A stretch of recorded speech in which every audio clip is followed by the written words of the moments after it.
लेकिन आप चिंता मत कीजिए, मैं अभी के अभी नील अग्रवाल और गायत्री देवी से बात करता हूँ। गायत्री देवी और नील की वजह से आज मेरी वाइफ की आंखों में आंसू हैं और मैं ये लापरवाही हरगिज बर्दाश्त नहीं कर सकता हूँ। उन दोनों के अलावा जो जो इसमें शामिल है, जल्द से जल्द सबका पता लगाइए। यस सर, डोंट वरी, अब ये लोग बचेंगे नहीं। ऐसा ही होना चाहिए। और अब आगे क्या करना है मैं आपको कल सुबह कॉल करके बताऊंगा। Yes sir. ये बात सुनते ही गौतम ने फोन काट दिया और गुस्से में खिड़की के बाहर देखने लगा। उसकी आंखों में बदले की आग साफ दिखाई दे रही थी। गायत्री देवी, अब देखो मैं क्या करता हूं। बस बहुत हुई तुम्हारी मनमानी। अवनी की आंखों में आए आंसुओं की कीमत तो तुम्हें चुकानी ही पड़ेगी। देखते ही देखते रात हो चुकी थी। खाना खाकर गीता और अनिल जल्दी सो चुके थे, लेकिन अवनी की आंखों से नींद गायब हो चुकी थी। गौतम भी उसे बेचैन देखकर सो नहीं पा रहा था। जैसे तैसे रात काटने के बाद गौतम सुबह अवनी को छोड़ने ऑफिस चला गया। गौतम इससे पहले भी कई बार अवनी को छोड़ने अग्रवाल ग्रुप आ चुका था, लेकिन आज उसके आने की वजह कुछ और थी। उसने सुबह उठते ही अभिनव को सारी प्लानिंग समझा दी थी, जिस प्लानिंग के मुताबिक ही आज अग्रवाल ग्रुप में सारी चीजें होने वाली थी। ऑफिस आते ही गौतम ने कार पार्किंग में लगा दी और एक टक बिल्डिंग को देखने लगा। अवनी उसी वक्त पार्किंग के पास रखे टेबल पर चली गई, जहां एक 40-45 साल का बूढ़ा बैठा था। इससे पहले कि गौतम कार से उतरकर अवनी के पास जाता, उसके मोबाइल की रिंग बजने लगी। मोबाइल पर अभिनव गुप्ता का नाम देखते ही उसने कॉल उठा लिया और अवनी को देखने लगा। सर, मैं ऑफिस पहुंच चुका हूं। अब सिर्फ आपके बताए हुए नाटक की शुरू होने की देर है। मिस्टर अभिनव, ध्यान रहे, किसी को मुझ पर शक नहीं होना चाहिए। सर, मैं आपकी कही एक एक बात को अच्छे से समझ गया। Trust me, I will not let you down. Good. Gautam ने अगले ही पल कॉल काट दिया और कार से उतरकर अवनी को देखने लगा। अवनी के चेहरे पर अभी तक गायत्री देवी का डर बना हुआ था।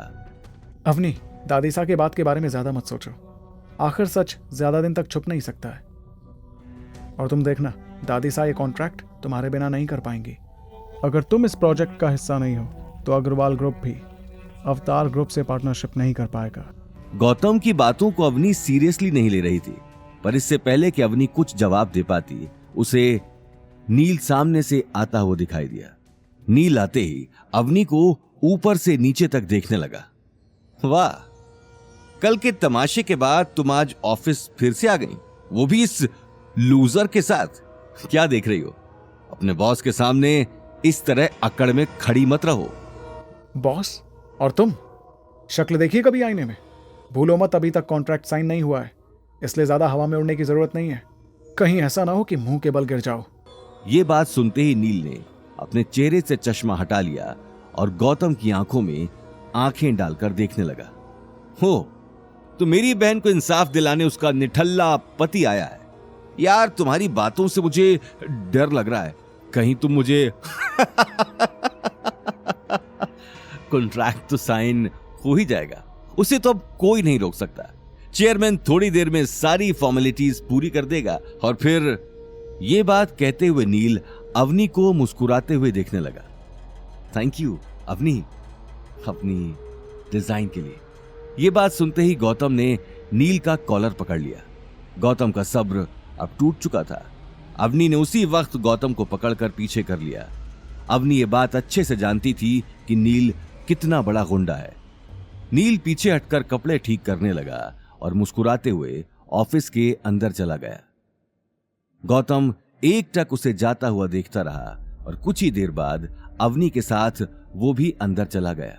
अग्रवाल ग्रुप के अंदर जाते ही गौतम वेटिंग रूम में बैठ गया और अवनी कॉन्फ्रेंस रूम की तरफ चली गई, जहां आज नील का कॉन्ट्रैक्ट साइन होने जा रहा था। कॉन्ट्रैक्ट साइन होने की खुशी गायत्री देवी के चेहरे पर साफ दिखाई दे रही थी। कॉन्फ्रेंस रूम के अंदर आते ही अवनी ने देखा गायत्री देवी और नील उसका डिजाइन टेबल पर रखकर अभिनव गुप्ता का इंतजार कर रहे थे। वहीं टेबल के आसपास ऑफिस के कई लोग बैठे थे, लेकिन अवनी को आज बैठने की भी परमिशन नहीं थी। वो चुपचाप एक कोने में जाकर खड़ी हो गई। कॉन्फ्रेंस रूम के दरवाजे से अभिनव की सेक्रेटरी अंदर आ गई और बड़े ध्यान से टेबल पर रखा डिजाइन देखने लगी। सेक्रेटरी को देखते ही गायत्री देवी के मन में सवाल चलने लगे। देखते ही देखते सेक्रेटरी ने अपने हाथ में पकड़ी फाइल टेबल पर रख दी और कुर्सी पर बैठ गई। अभिनव सर नहीं आए अभी तक, उनकी जगह पर आप कॉन्ट्रैक्ट के लिए?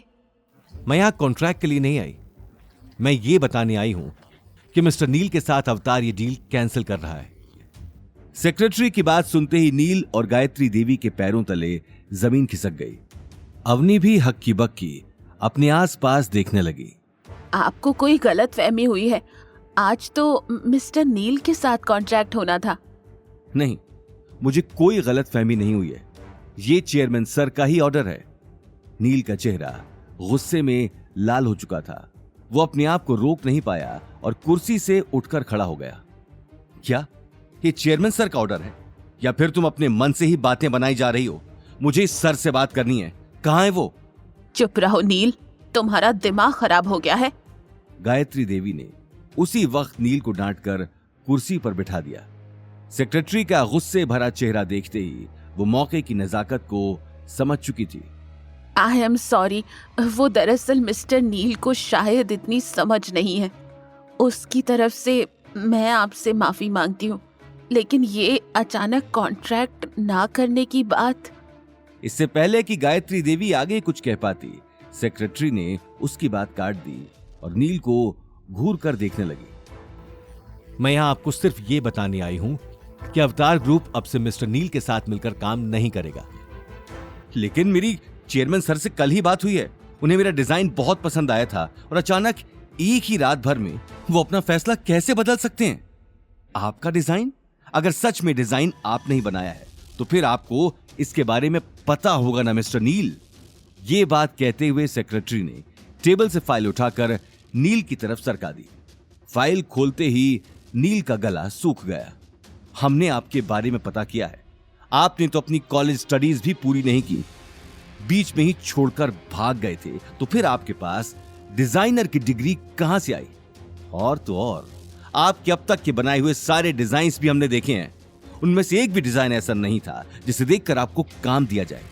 तो फिर आपको अचानक क्या हो गया कि आपने इतना अच्छा डिजाइन बना दिया? Please explain it to me. Secretary की बात सुनते ही नील और गायत्री शर्म से सिर झुकाकर एक दूसरे को देखने लगे। गायत्री देवी को अंदाजा भी नहीं था कि उसका झूठ इतनी जल्दी पकड़ा जाएगा। वहीं सेक्रेटरी की आंखों में अभी तक गुस्सा भरा हुआ था। आप दोनों जिस कंपनी में काम कर रहे हैं उसी को मिलकर लूट रहे हैं, आपको शर्म आनी चाहिए। आपकी इन करतूतों की वजह से आपको जेल भी हो सकती है, इस बात का अंदाजा भी है आप दोनों को। अपनी बात पूरी कर सेक्रेटरी कॉन्फ्रेंस रूम में बैठे सभी लोगों को देखने लगी और अगले ही पल गेट से बाहर निकल गई। सेक्रेटरी के जाते ही कॉन्फ्रेंस रूम में सन्नाटा छा गया। गायत्री देवी और नील किसी से आंखें नहीं मिला पा रहे थे। वहीं अवनी को अपने कानों पर यकीन नहीं हो रहा था। उसके कानों में कुछ समय पहले गौतम की कही हुई बातें गूंज रही थी। आगे की कहानी जानने के लिए देखिए अगला एपिसोड सिर्फ पॉकेट एफएम के यूट्यूब चैनल पर और रॉयल वारिस के सारे एपिसोड्स को सुनने के लिए डिस्क्रिप्शन में दी लिंक से डाउनलोड करें पॉकेट एफएम ऐप।